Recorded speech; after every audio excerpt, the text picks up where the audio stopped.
Talvez, só olhando para a cara desse indivíduo, você não faça ideia de quem seja. Mas e se eu te disser que ele é o responsável por inspirar muitos filmes de terror que são extremamente conhecidos e assustadores?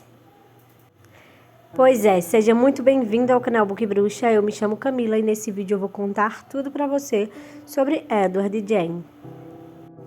Também conhecido como Carniceiro de Plainfield, Edward Theodore Jane nasceu em 27 de agosto de 1906, em Wisconsin, nos Estados Unidos da América.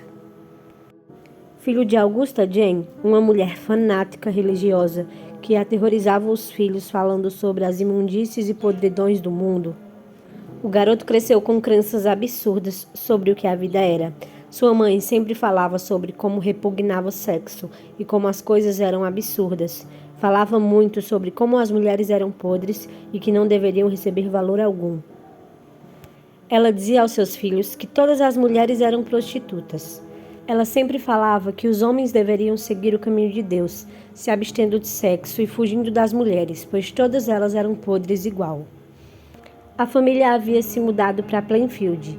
Isso porque a cidade que eles moravam anteriormente, La Crosse, era chamada pela mãe de Edward como Sodoma e Gomorra.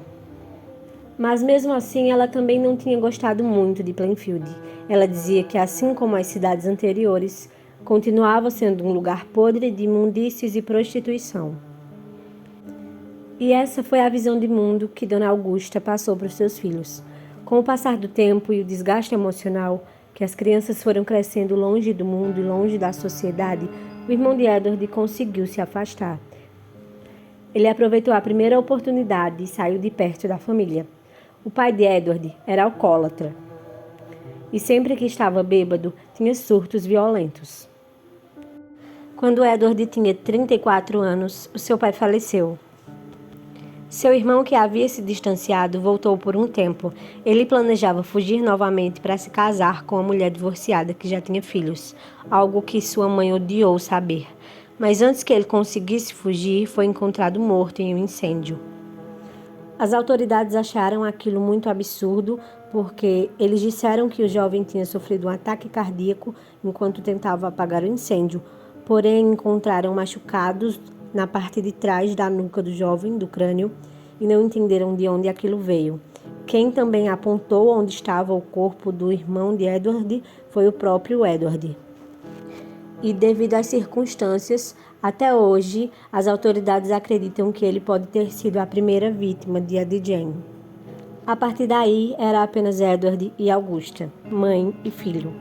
E em 1945, ela sofreu um AVC e ficou totalmente dependente do filho, que apesar de ser obcecado por ela e fazer tudo das melhores formas para agradá-la, nunca conseguia.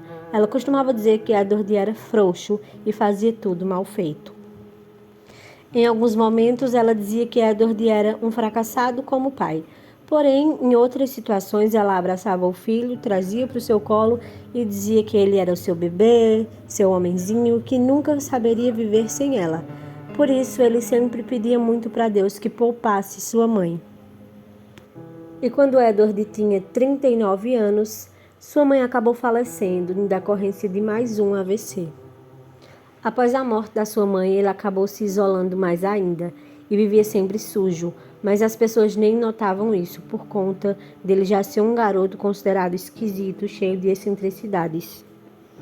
As poucas pessoas com quem Edward se relacionava disseram que os assuntos dele se resumiram a coisas absurdas, como taxidermia e lidar com corpos de mortos. E isso era realmente algo que ele entendia, que ele sabia lidar. E por mais absurdo que pareça, ninguém percebeu que nos 12 anos daí para frente, Edward sempre roubava corpos em túmulos no cemitério e sempre de mulheres com a idade aproximada da mãe. Em um certo dia, uma mulher chamada Mary Hogan desapareceu. Ela era dona de um bar onde Ed normalmente frequentava. Quando ela desapareceu, Edward fez até uma piada, dizendo que ela estava em sua casa, mas todos eles riram e não o levaram a sério, porque sabiam que ela era uma mulher empoderada, sem papas na língua, que falava o que queria, algo que a mãe de Edward com certeza odiava. Pouquíssimo tempo depois, uma mulher chamada Bernice Walden, que tinha uma loja na cidade, também desapareceu. Quando a polícia estava investigando o caso, descobriu que o último recibo da loja estava em nome de Edward. Logo em seguida, a polícia foi até a casa dele para investigar, já que ele era o único suspeito até o momento. E se depararam com a cena mais tenebrosa possível. Assim como os pais de Edward faziam com os animais, penduravam pelos tornozelos e deixavam expostos, ele fez com a mulher. Chamaram a casa de Edward de a Casa dos Horrores. Bernice estava pendurada pelos tornozelos. Seu corpo estava aberto e já sem vísceras. E por incrível que pareça, quando Edward era jovem, ele tinha nojo, ele tinha medo, ele odiava ver os animais dessa forma. Nesse momento, a polícia pediu reforços e informou que Edward era o carniceiro de Plainfield, responsável por essas mortes. Edward foi avaliado por médicos e psiquiatras e descobriram que ele tinha esquizofrenia. Por causa de suas condições psicológicas, ele não foi para uma prisão comum, e sim para um hospital psiquiátrico. E lá ele ficou até 26 de julho de 1984, que foi quando ele faleceu devido a um câncer. Ele foi enterrado no mesmo túmulo que sua mãe Augusta havia sido. Atualmente, Edward é considerado como o pai do terror. Ele inspirou filmes como O Silêncio dos Inocentes, Psicose, O Massacre da Serra Elétrica e a série mais atual, Bates Motel. E se hoje você conhece filmes onde os assassinos principais têm problemas psicóticos e personalidade parecida com a de Edward, é realmente por causa dele. Tudo isso porque após o caso ser descoberto pela mídia, o autor Robert Bloch acabou se inspirando e escrevendo o livro Psicose. E inspirado nele, o diretor Hitchcock acabou criando um novo gênero do terror, sobre assassinos psicóticos, e desde então o cinema nunca mais foi o mesmo. Na época em que Edward roubava os corpos nos túmulos de mulheres com idades parecidas com a mãe dele, o intuito dele era realmente construir uma nova mãe para si, como ele imaginava, porque ele retirava a pele dessas mulheres e acabou construindo uma espécie de roupa que simbolizava sua mãe com a pele delas. E ele fez também muitos outros objetos para a sua casa com a pele dessas mulheres, coisas realmente aterrorizantes. E quando ele fez a roupa que simbolizava sua mãe, ele a vestia e ele sentia que ele era sua mãe. E ele tinha realmente um desejo de mudar de sexo para poder sentir-se como ela. No filme O Silêncio dos Inocentes, essa é uma característica bem expressada, mostra bastante como Edward queria realmente fazer essa mudança de sexo. Já no filme O Massacre da Serra Elétrica, e sim, eu sei que não é uma serra elétrica, que é, na verdade, uma motosserra, mas vocês sabem bem como é a tradução dos filmes de fora para cá. Enfim, vocês sabem que nesse filme é muito mostrado como ele era uma pessoa com um retardo mental bem grave. E também ele era muito introvertido. Essa introspecção dele era muito nítida, quando ele usava sempre a máscara de pele para esconder as suas emoções ou para esconder-se do mundo. Já em Psicose, o foco vai totalmente para a época em que Edward já estava adulto e a sua relação com a sua mãe, como funcionava, como era, em como Norman Bates, o personagem inspirado nele, lidava com a mãe. Já na série Bates Motel, foca mais no início da vida do jovem Norman Bates, em como ele lidava com a mãe e na convivência em geral.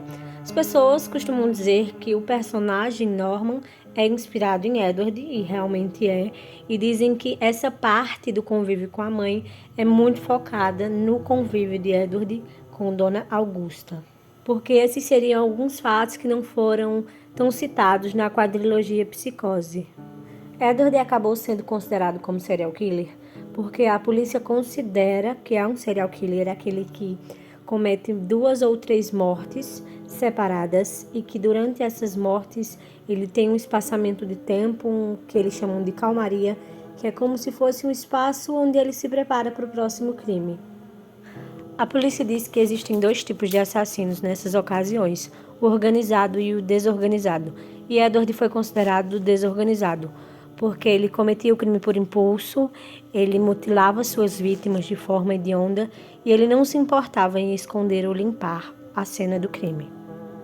Após muitos anos de estudos, psicólogos e psiquiatras chegaram à conclusão de que Edward não era um psicopata e de que sim, ele matava por não ter noção do certo e errado. Edward cresceu em uma casa muito perturbada, onde ele achava que as coisas que ele aprendeu eram as coisas reais da vida. Edward também foi considerado canibal, pois quando ele roubava os corpos nos túmulos, além de retirar a pele para fazer as roupas que ele fingia que era sua mãe e para usar os crânios como decoração, ele também usava a carne para cozinhar e comer normalmente como se fosse um alimento comum. Dentre todos os corpos que Edward roubou, 9 deles, incluindo de sua mãe, ele removeu as genitais e pintou de prata. E ele usou a maior parte das peles que ele removeu para forrar seus móveis, abajus, sofás, tudo que você imaginar, ele forrou com as peles daquelas mulheres. E até hoje ainda não se sabe se o irmão de Edward foi a sua primeira vítima ou não. Enfim, pessoal, muito obrigado se vocês assistiram até aqui, eu agradeço de verdade. Não esqueçam de se inscrever, porque tem muito mais conteúdo pela frente. Deixem o like e ativem o sininho para quando tiver vídeos novos vocês poderem ver. Um beijão e até a próxima.